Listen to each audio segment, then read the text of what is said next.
Hello, everyone. I hope you're having a good day and a good evening. Thank you very much for joining us today. Hoping to dive into a very exciting session here on transition finance. I mean, scientists are saying we've blown past the 1.5 degrees Celsius global warming target, above, well, pre-industrial levels.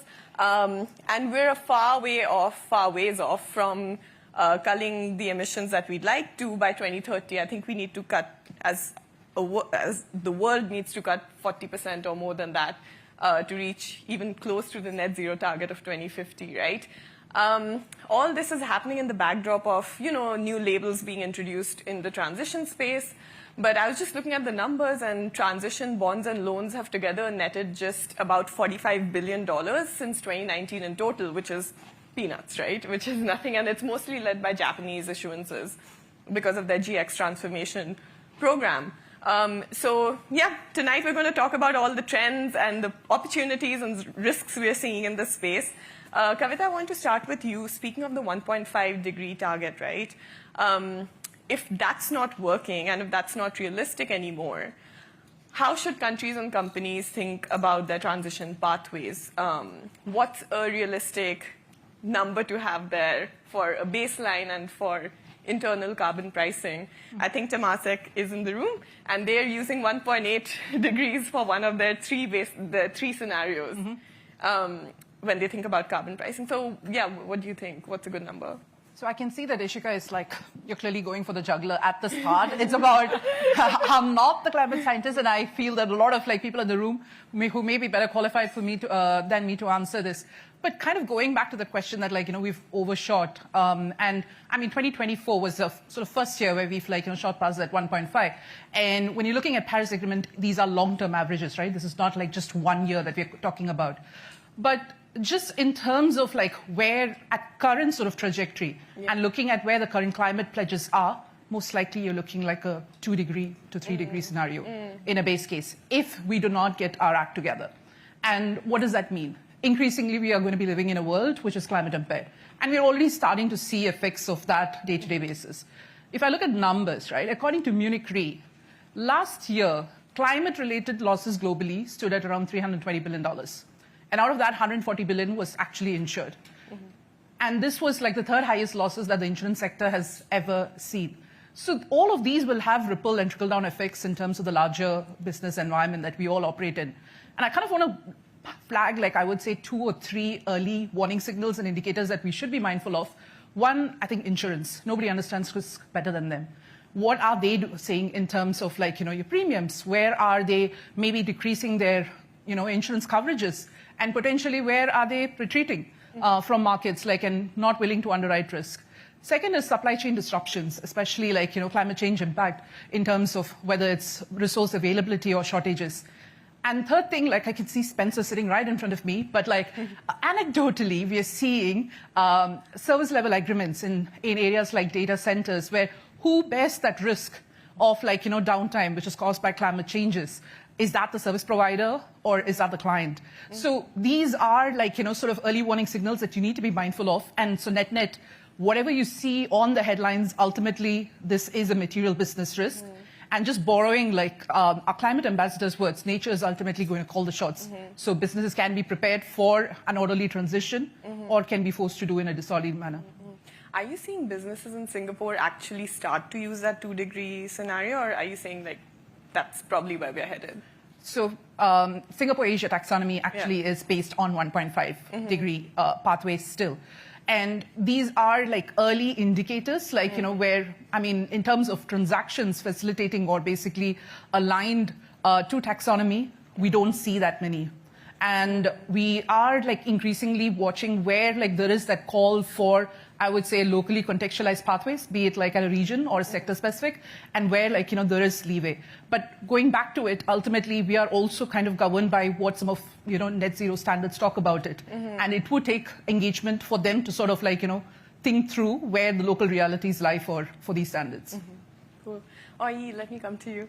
So in the US, tariffs is the biggest piece of news. In Europe, them simplifying the ESG regulations for our world, I'd say, is them simplifying the ESG regulations, right? And I think CBAM, the Carbon Border Adjustment Mechanism, the EU deforestation regulations are two key pieces of legislation that affect Asian suppliers. How have you seen activity on CIX around those themes, especially of CBAM? Are you seeing Asian businesses actually doing more with buying carbon offsets right now? So I think that's a really interesting question. I think, first of all, CBAM impacts probably our neighbors more than Singapore itself. But just from our conversations with corporates, it feels like it's currently still an education process, not really an implementation yet. I think the implementation is 2026 onwards, and of course, the different sectors that get impacted over time. And it will depend on a few things, right? If you have a local sort of compliance that you're already paying, then you can offset that. Right. So there are many mechanisms in place, which I think corporates are still trying to struggle to understand.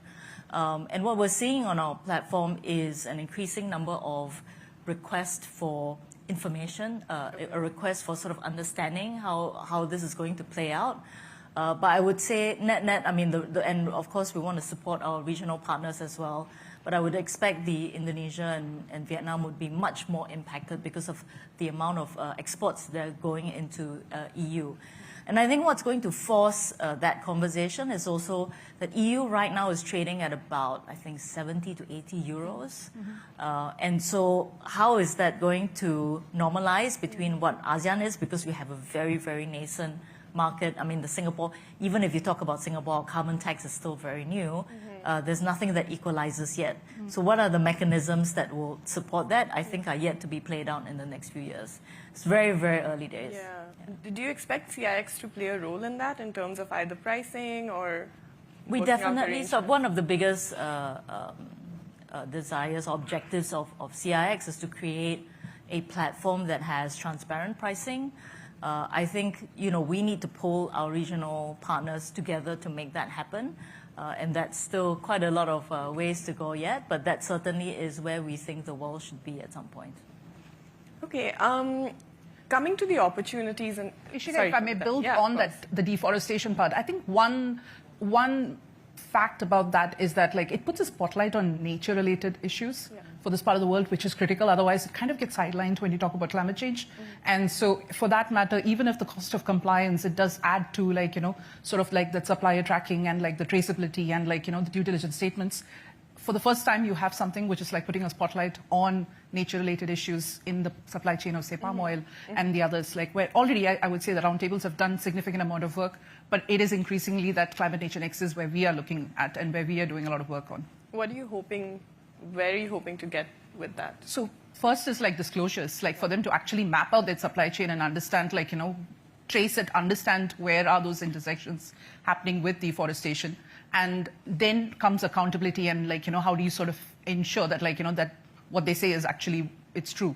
And second, for us, it's also in terms of how does this impact their availability of raising finance, and where some of these metrics kind of become a key overlay for how the financial institutions think about financing these projects in the future.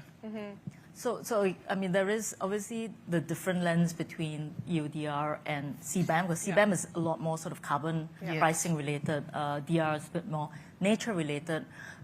So the constituencies are also very varied here as we talk about, and how, as a region, we react. It's not just one piece of work here, there are actually multiple pieces of work.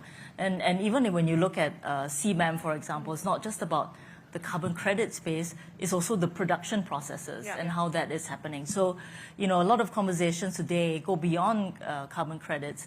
Actually, we start talking about, I wouldn't say hydrogen and ammonia, and how does the green hydrogen piece and the green ammonia piece feed into production, renewable energy, how does that all feed into productions to support that? And again, sort of is multifaceted. It's actually quite a complex problem to start with.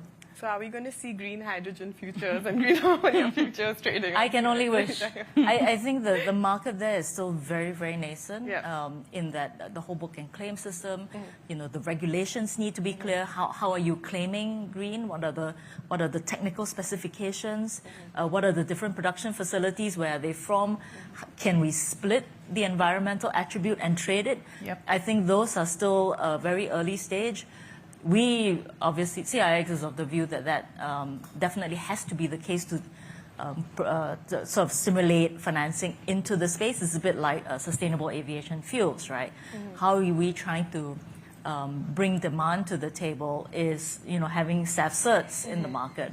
That's a space that we're looking closely as well because we want to scale. We think that scaling these markets will help support the broader industrial sort of decarbonization initiatives. Yep, and as you mentioned, it's very varied, right? That brings me to the question of whether we even need a transition label at this point for products, or is this going to be business as usual for companies going ahead, or does the government, do regulators need to drive that, do investors need to drive that? And if we do need a label, where are the opportunities in Asia today? Should I? Yeah, sure, go ahead. I mean, the label essentially, like at the project or activity level, is where, like, Singapore Asia taxonomy or ASEAN taxonomy kind of gives you that guardrails, right, in terms of what it takes to be classified as a transition finance activity. But we are also looking at it increasingly from that top-down entity level transition plan and clearly, executing that, like, over the time frame. And there is that sort of, like, I wouldn't say tension, but like at least like that ability to switch, which is the best sort of proposition for a corporate, because like at an activity level for each activity, if you're going through that endorsement process, getting in third-party verification, assurance services to ensure that like you are meeting the TSCs and kind of like, then claiming to be like green compliant or transition compliant, what is that upside that you ultimately get from like, from going through that effort? From an entity level, we feel that it gives an overall, it becomes part of like a corporate, strategy, like overall business transformation. And then it basically means that anything that they do in that regard, in a general corporate purposes, like kind of aids into that transition finance. So labeling to that extent may not be really required to facilitate transition in the first place. But are you seeing certain sectors starting to raise more money using the transition label, or even if they don't call it transition finance, more towards the aim of reducing emissions than others here in Asia?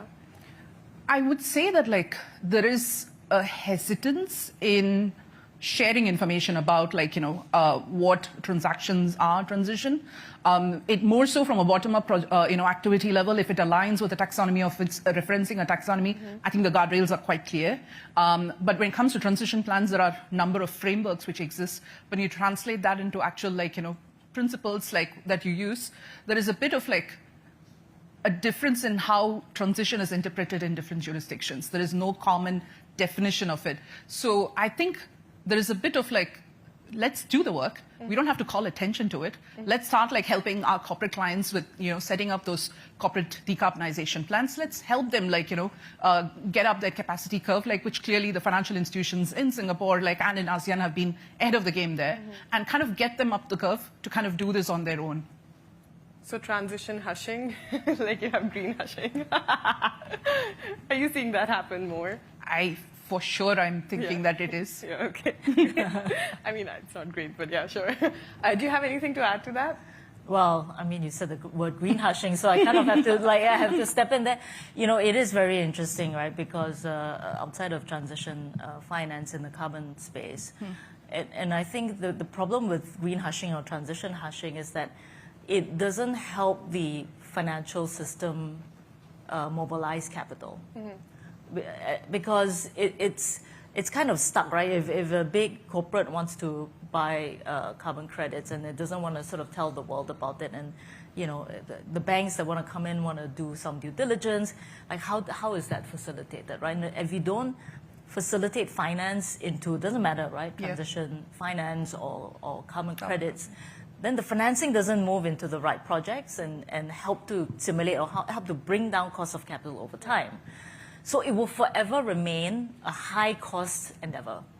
And the problem with high-cost endeavor, everybody has a board to explain to, and how do you explain that, oh, I've just borrowed money at a huge amount of interest rate to buy something that is a bit sort of nebulous. So I think the more that we think about standardization and the more that governments give air cover, doesn't matter whether it's transition finance or it's carbon credits, the recognition of that will, I think, bring to light some of the activities that are happening.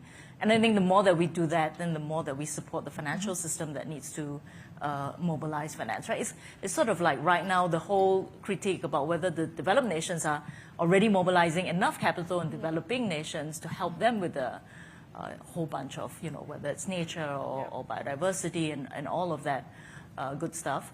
But so I think the word green hushing just really sort of grates at the moment because people are doing good things and they are continuing. So what we're seeing is that corporates who are really, really committed to this space, and they've continued to be committed. I mean, even if Trump says quite a lot of negative things, and people come to me and say, well, Trump's been, sort of saying, well, we shouldn't be focused on this, but yet the corporate world knows that it needs to support this. And I think we just all need to come together and be a lot more definitive and articulate about the strategies. I mean, you said cost of capital, right? So when it comes to green products, you have the greenium that at least used to exist and still exists in certain parts of the world, so it helps the issuer, right?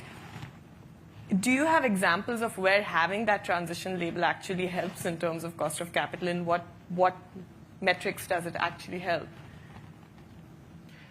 I mean, we just had a valuation conversation in another room, and I can see Mervyn kind of nodding there. Cost of capital, going back to the roots of it. I mean, the fact of the matter is, based on IEA's research, cost of capital for the same project, same clean energy project in the developing market, it's 2 times higher than what it is in developed markets. And if you're looking at the delta, 2/3 is actually from country and currency specific risk. Right. It's not even project specific risk, right? So what you need to be looking at is systemic solutions that address some of these problems, right? So whether if it's for currency, I mean, hedging solutions are quite expensive. So how can we offset this by local currency, capital mobilization efforts?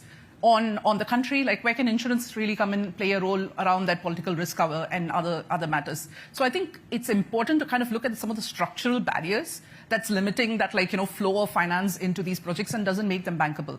So there are few mechanisms that we are prioritizing at SSFA, through the carbon markets workstream itself, to really unpack that. In the case of carbon financing, which Oi-Yee just touched, we realized that a lot of risk, once you define it, what are the risk mitigation mechanisms that exist?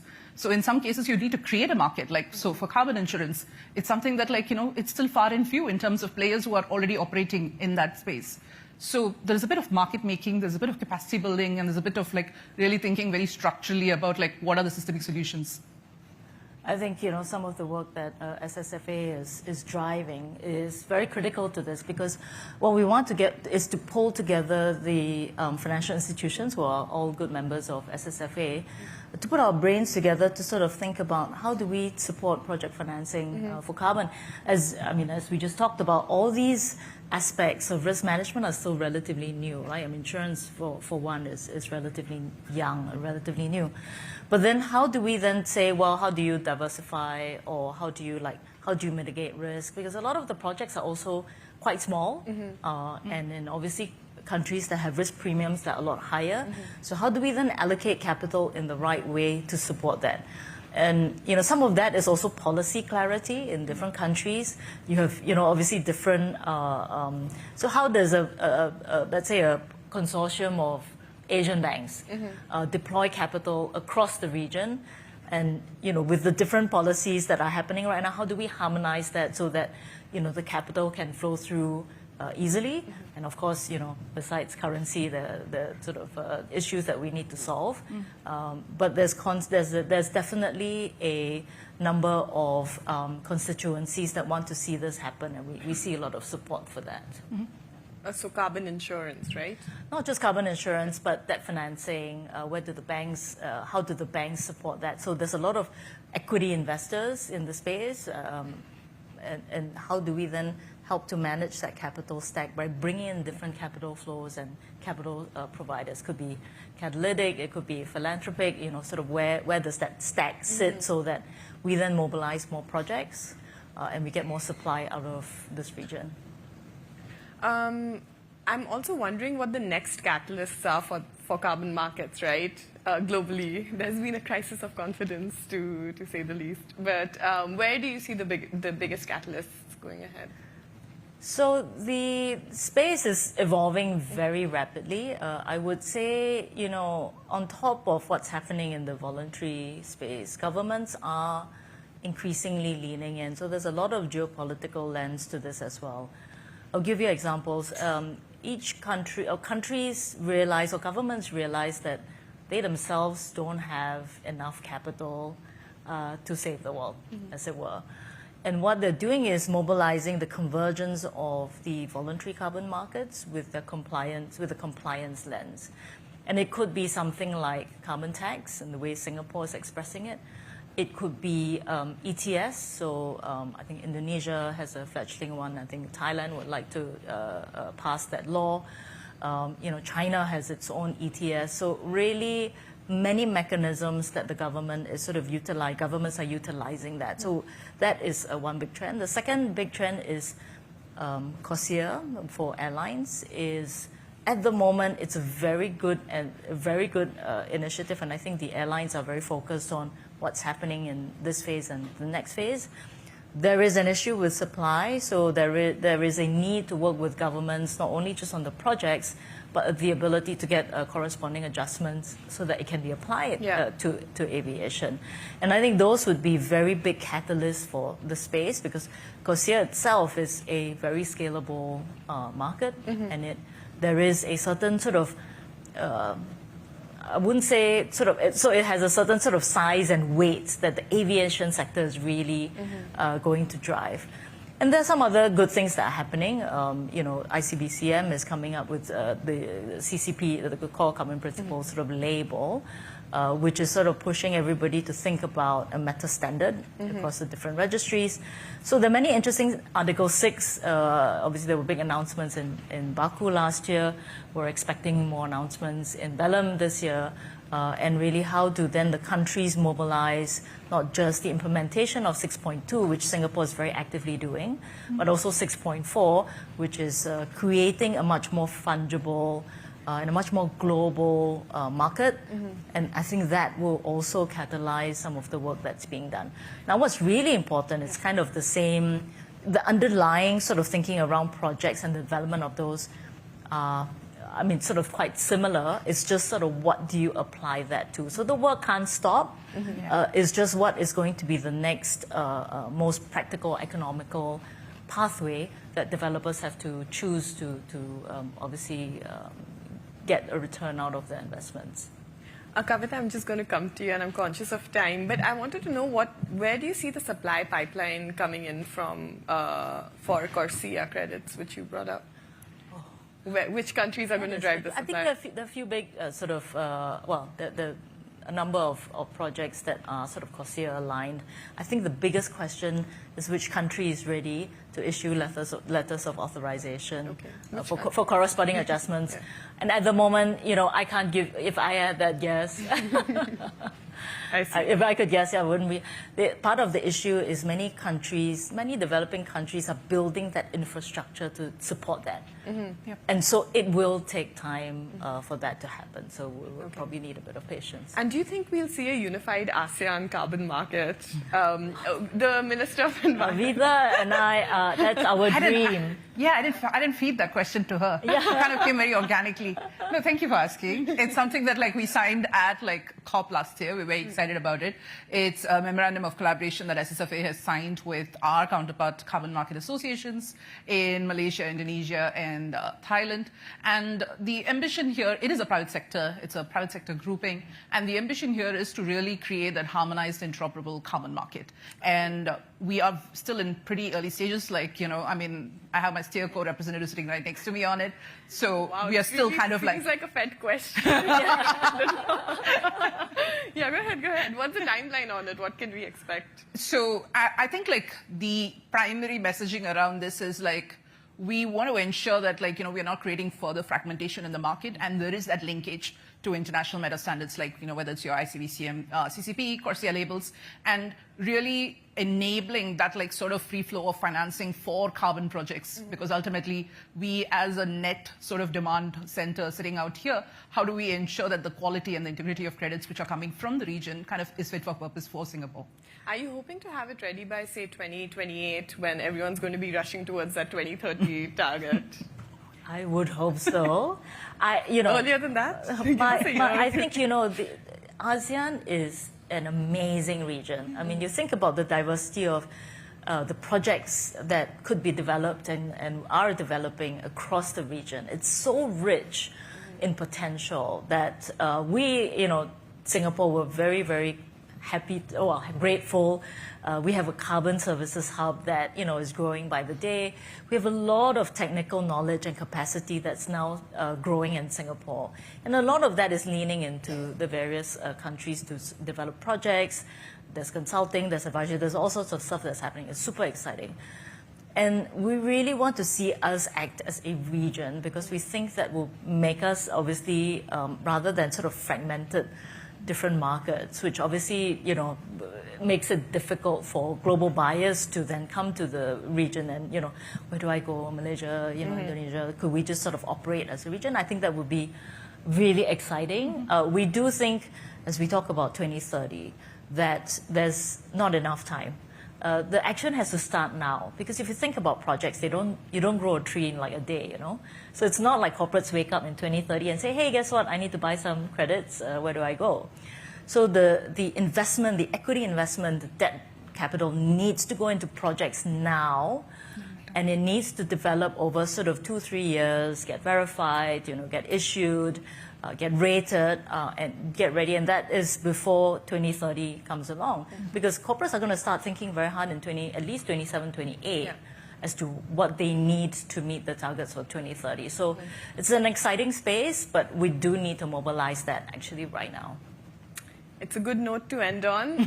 Thank you very much. And thank you, everyone, for listening to this panel and for being with us tonight. And I don't know if you've not had a chance to have dinner yet, so I won't keep you from your dinner for too long. Thank you very much. And thank you. Thank you.